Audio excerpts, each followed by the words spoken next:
Design Pickle is a big supporter of everything unSeminary. If you haven't heard, they are a flat rate, unlimited use graphic design service helping churches across the nation. We're a proud client of theirs and love how they help us make social media graphics and those downloadable PDF article summaries that we've been sending out. Even if you have a designer, you need to check them out. To learn more, visit designpickle.com/churches. On that same page, you can watch a totally free 30-minute video of me and the founder of Design Pickle talking about modern church marketing. And of course, pickles.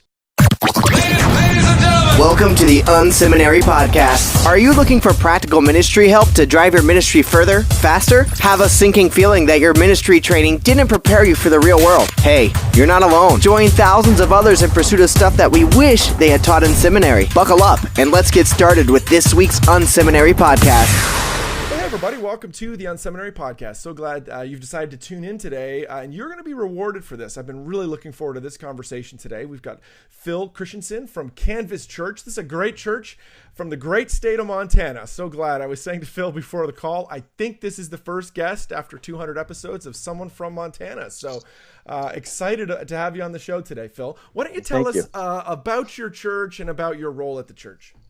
Yeah, so I've been at the church for about 4 years, and it's been a rocket ship ride the whole time I've been here. It's been awesome. I got here about 4 years ago, and at the time, the lead pastor had just gotten here, and the church was about 500 people. And at 500 people, it was declining. It was a church with a choir and orchestra, and it just wasn't reaching its community. So Pastor Kevin, the lead pastor, came in and said, let's change things up. Let's create tension. Let's introduce tension so that we can propel the mission forward. And so from there, it's just been, like I said, a rocket ship. We've grown from about 500 to we had 2,900 last weekend in the course of 4 years. Oh my goodness, that's incredible growth. Yeah, it's been fun. And we're adding gatherings and meeting people. This last year, we grew by 641 people year over year, and we had 646 salvations in the same time period. So that's amazing. We're reaching people. They're coming. They're sticking. They're getting saved. So for us, that's kind of mission accomplished. Absolutely. It's been a wild journey to get from there to here, but it's fun and doesn't show any sign of slowing down. That's amazing. That's really, really cool. The so obviously a lot of churches that are listening in were like, wow, that's they would love to tell that story of like they're flatlined at that. We have a lot of churches in that 700 range. I'd love to pick that apart a little bit and understand some of that. So, what would you say, what have you kind of focused on, or what has changed at the church? What were the tensions that you created as leaders at the church to help see some of that growth take place? Absolutely. The single biggest contributing factor, if I had to put it on one thing, would be vision. That Pastor Kevin came with a renewed vision that was just laser sharp. And we as a team kind of collaborated, put some words to it, and it's creating opportunities for people to experience God in a life-changing way. That's a sentence that you'll hear daily. Every day that we're here, everything we do runs through that filter. And by establishing that vision, everything came under that umbrella. Nobody had a pet project over here, over there. Men's ministries wasn't over here doing something different. Everything we do is to create opportunities for people to experience God in a life-changing way. And that clarity helped us make decisions. Like I said, we had a choir and an orchestra, a big Christmas production. The Christmas production was huge. A ton of people in a community would come to it, thousands every year. But it wasn't creating opportunities for people to experience God in a life-changing way. And we said, it's a good thing, but it's not accomplishing the mission. We need to be a mission-driven organization. And by establishing kind of that filter, it allowed us to home in on, what do we want to do? What do we want to be busy with? And what don't we want to be busy? Very cool. Yeah. When you think about the kind of trickle down impacts, are there areas where, when you look back over the last few years, as you've, focused more tightly on the mission, that it's made an impact, that you've actually like, oh, we've changed this, we've changed that. What are some of those things that, that have made a difference, that having a better focus on your mission has made a difference? Yeah. Across the board. I would say there's not an area of the church that hasn't touched. The big one is we changed the name of our church. So about 2 years ago, we changed the name. It was Kalispell Christian Center. We changed it to be Canvas Church. And you mentioned tension a little bit ago. That was an example of how we created tension so that we could resolve it later. When we got here, it was Kalispell Christian Center. It had been that way for a long time. That kind of represented the old way of doing things. The choir, the orchestra, that's how we were known in the community. And we said, let's introduce kind of this new name. And it was Kal CC. That was what our URL was, kalcc.org. And so the kids department, everybody called us Kal CC. The adults called us Christian Center. And we said, let's intentionally let this tension be, because people are going to be frustrated. Well, what are we? Are we Christian Center? Are we Kal CC? Who are we? And so we're able to come in and say, look, we know we need to change the name. We don't like either of these. So now let's come together, be Canvas, and everybody rallied together. So by not coming in and resolving that tension right away, we're able to say, we kind of left it there, let it grow, and then at the right time, we were able to point people and say, hey, this is where we want to go. So that was an example of one way that we were able to say, hey, you know what, our vision is important, and here's how we can join together in that. Very cool. Now, one of the things, even just listening to you, I hear a lot of teamwork, a lot of, where you use we language a lot. Tell me about that. What kind of, how does teamwork play into what you're doing at Canvas? Everything we do is teams. That one of our values, it came about, I think, in message number 2, maybe, from Pastor Kevin Lee. He said, we want to be a we church. It's not a me church. It's not a you church. It's we. And that actually ended up as one of our values, is we church, that we do church together. And from the top level leadership team, it's never been Kevin's church and Kevin's preaching. It's never been John's worship. It's the worship team, the teaching team. Kevin's the primary communicator, no doubt about that. Everybody knows who he is. But he's doing everything he can to raise up new leaders, new communicators, new worship leaders, that everything we do is as a team. And we really feel like, what's the line? You can go faster by yourself, but you can go farther together. That really we are going farther because we're going together. And we're highly collaborative. I think we might get into later some of the tools that we use to collaborate, but everything we do is collaborative. We do everything together, and when we succeed as a team, and when we fail, we pick it apart as a team and say, hey, how did we do this? Why did we end up here? And we learn from it, and we grow. Why don't we talk a little bit about that? What are some of those ways that you're collaborating? Give us some examples of that. Tangible one, every Tuesday we get together as a pastoral team, and we all set the agenda. So we use Google Docs for everything. We've got a Google Doc for every week, and we all come in and contribute to the agenda. So Pastor Kevin will have a few points, but whoever wants to can create their own components of the agenda. And then we all go through, and it's not his meeting, it's our meeting, that we as a pastoral team are contributing equally to the meeting. He's the leader, but we're all contributing equally. Very cool. So that's one. We have a pretty unique culture that we fight hard to keep our culture, to maintain our culture. We say that we never have a culture, we're always creating our culture. And that's good. And so in that, we, everything we do is to establish that culture, to create that culture. And in doing that, we've kind of defined it. We defined it as a team, and then we enforce it together as a team. Very cool. What do you guys do? I know some churches, they struggle around, they're willing to do evaluation on the fringes. Let's say, well, we had a special event and we evaluated that. What do you guys do about the core stuff? So like weekend services, teaching, are you doing anything on that to kind of evaluate what's happening there? Absolutely. Constantly and immediately is how we view feedback. So like nothing is too big or too small to be evaluated. If any one thing makes us cringe, we talk about it and we fix it right away. It could be, the coat rack in the lobby. I've always not liked that. Done. It's gone. That point in your message, I didn't like that.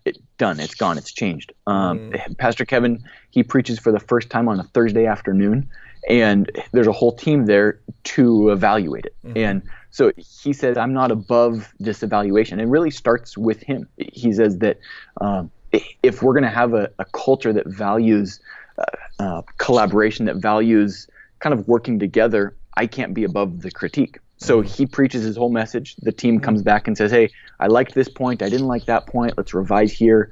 And really gives a lot of voice for people to work into his message. Very cool. So, and then between gatherings as well. So between the, 9 and 10:30, he'll sit down with a group of people and say, hey, how did that go? How does this work? How can I improve here?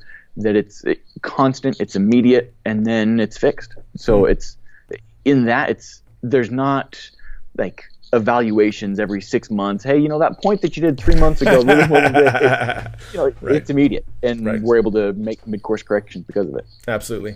Well, there may be people listening in there like, whoa, that's a lot of evaluation. What do you do? I'm sure on the other end, you do a lot of celebration as well, because a big part of, the more, in fact, I found in my own ministry, the more we kind of ratchet up we're going to be constantly improving, you've got to ratchet up the celebration. What does that look like in your culture? Again, with everything, it's very corporate. We call it celebrating wins. Celebrating wins is the core of what we do. It's really kind of, we say that celebrating wins is the fuel for the vision. That we as a team gather together, the whole team, everybody in the organization. It's a mandatory meeting Tuesday mornings, and we'll spend 20 minutes just spouting off wins, one after the other after the other. That it's, this person came for the first time. This person heard about Canvas for the first time. This person's life was a mess and they got connected to Canvas and now they're doing great. This person got baptized. This is their story.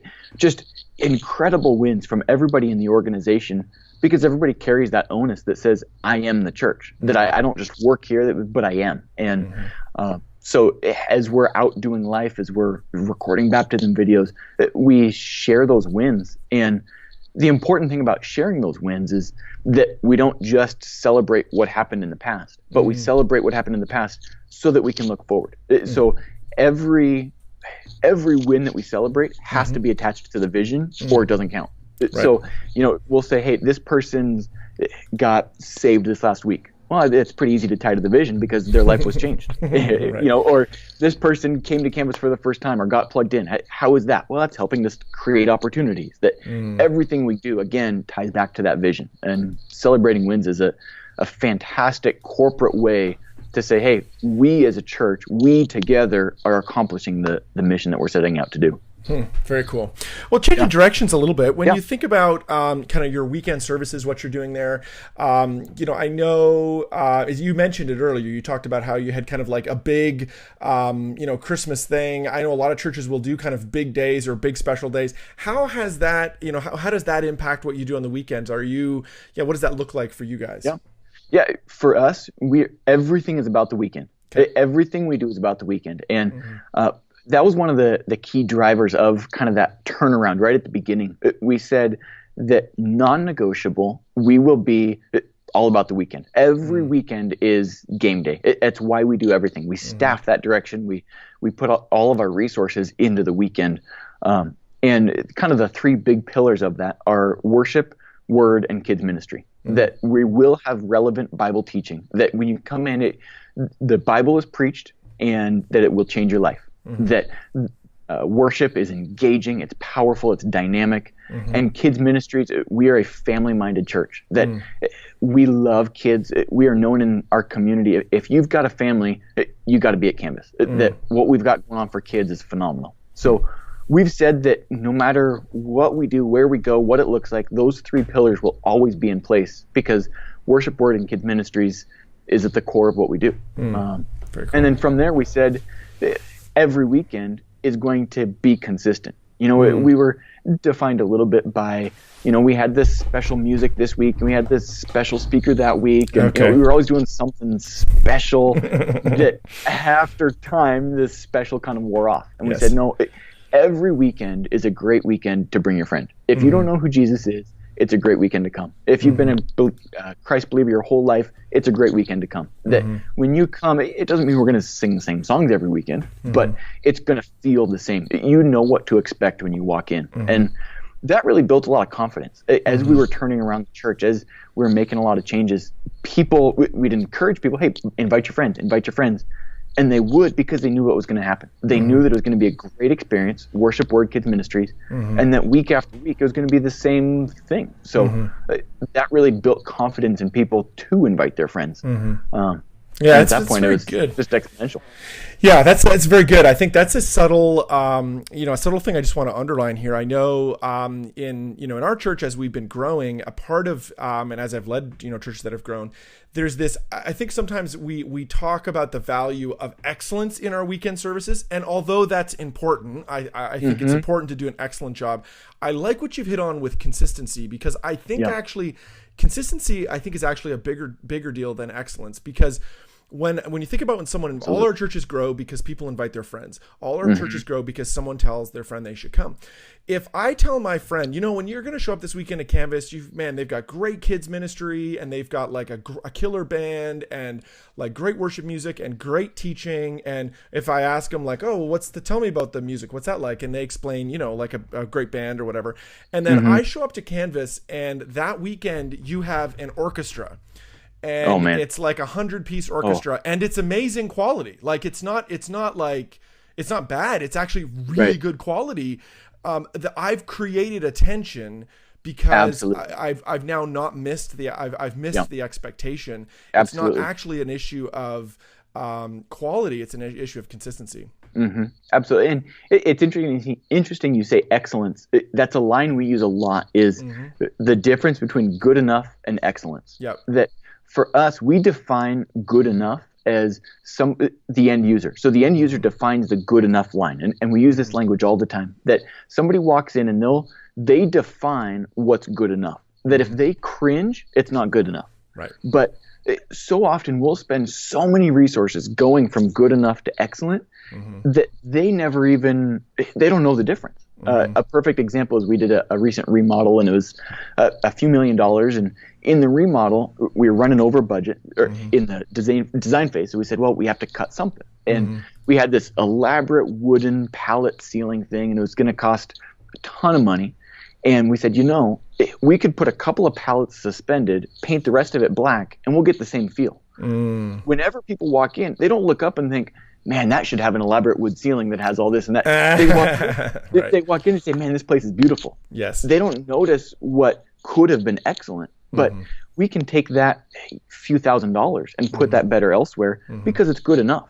If they walked in and said, man, this place is really needing some help, well, that's not good enough. They're cringing. They notice it. So for us, it's about the allocation of resources, that good enough, we have to be above the good enough line in everything we do. And by not going for absolute excellence, we can spread our resources around a little farther. This is the unSeminary podcast. Stuff you wish they taught in seminary. Well, we're going to jump into the lightning round, that part of the episode where we ask similar questions to everybody that's on the episode. Today, I'm super privileged, honored to have Phill Christiansen with us from Canvas Church. This is a church you need to follow. Man, they've just been involved in some explosive growth recently. Just a great church doing lots of great things. So I hope you'll check them out. Well, Phill, what is an online resource that you've been using that has been helping you these days? First one that comes to mind is Slack. You've probably heard of Slack. It's huge in what we do. Communication is at the core of everything we do. It wouldn't be possible without Slack. All the different channels that we've got, Slack is key. Google Docs is incredible. We use shared calendars. We use shared docs, shared drive folders. Every team has its own structure within Google Docs. Wunderlist is another one. It's a to-do app. And we have all of our counseling, for instance, goes on Wunderlist, and the person who receives all the calls will make some notes in there and then assign it to different people. We'll follow up, we'll add notes on there, and then we'll check it off. So very cool. Those ones would be top of the list for sure. Nice. What's a book you've read in the last 6 months that's shaping your thinking or ministry? Recently, just revisited Sticky Teams by Larry Osborne. Great book, yeah. Fantastic book. Generational IQ is another one. It really kind of helps us. We're a multi-generational church, that we lean into the wisdom of the old and we gear to the young. And in that, we need to understand the different generations. Generational IQ really helped us kind of narrow that down. Teams That Thrive is a fantastic book that really describes a lot of what we do in our culture of collaboration and working together as a team. Very good. Yeah, Great by Choice is another one. Jim Collins. Nice. Dude, you're an avid reader. That's good. We are. We learn together, and that's a part of our growth. Good. What's another ministry you're looking to that's inspiring you these days? Yeah, we just went on a tour of church. We went down to California, visited Saddleback Church, Mariners, LA Hillsong. Saddleback really, there were a couple things about their volunteerism that we really liked and kind of grabbed onto. So we're looking at how they do things there. New Life Church over in Renton, Washington is another one that really, they're a couple steps ahead of us, and we're learning a lot from them. So good. Two lead pastors are good friends. So good. Yeah. The Mariners Church, I think, is the nicest church facility I've ever been to. It's incredible. If anyone who's listening in or gets a chance to visit there, you should. They're about 15 minutes from Disneyland, and their facilities, echo that. It's amazing. It's an incredible it's true. facility. It's I'm like, man, if I was a total pagan, I'd go to church here. It's so nice. That's great. Anyways, if you could get 15 minutes with any leader alive, who would you want to get that with and why? Yeah, recently I've been intrigued by Craig Groeschel. Obviously, he's not a new name, but just reading more of his stuff, he has a laser focus that's just incredible. And then beyond that, just his Kazone, his book that he wrote, kind of encouraging people in that book, but throughout everything, to just live life to its fullest, to live the adventure of life. It really resonates with me that so many people just kind of numbly get through life, and to inspire people to live life on mission is just kind of at the core of who I am, but we as a whole team as well. Very cool. Well, I'm sure, leading at Canvas is hard, and you've got a lot going on. It's growing so quickly. What do you do to just, when you want to kick back, relax, have some fun? Yeah, tons of family time. I've got a wife, 2 kids, have lots of fun with them. Personally, I'm in the middle of restoring a 49 Ford pickup truck. I ride motorcycles. Cool. Yeah. Nice. And then we're right here at the foothills of Glacier National Park. So we get up there a good number of times each year and go for hikes and climbs and swimming in glacial lakes, and we have lots of fun.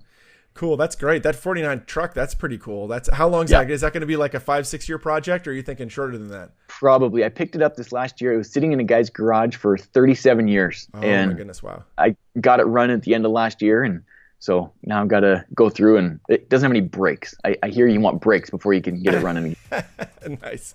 Well, Phill, I really appreciate you being on the show today. If people want to get in touch with you or with the church, what's the best way for them to do that? All of our contact information is at our website, canvaschurch.com.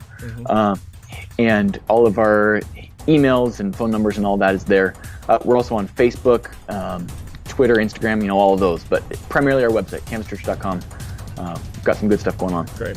Thanks so much, Phill. Appreciate you being on the show today. Absolutely. Thank you so much. Thank you for tuning in to this week's unSeminary podcast. Don't be shy. We'd love to connect. Check out unSeminary Inbox. You can sign up at unSeminary.com, and we'll send you helpful training resources every week. Plus, you'll gain immediate access to our exclusive members area with tons of resources you can use. Connect with Rich on Twitter @RichBirch or through email, rich@unseminary.com. Don't forget to check out the show notes for this episode at unseminary.com. It includes links to what we talked about today and more. Leave a comment. We'd love to hear from you. Did you enjoy today's episode? Drop by iTunes and leave a review. Thanks again for tuning in to this week's unSeminary podcast. Join us next week when we'll learn more stuff we wish they taught in seminary.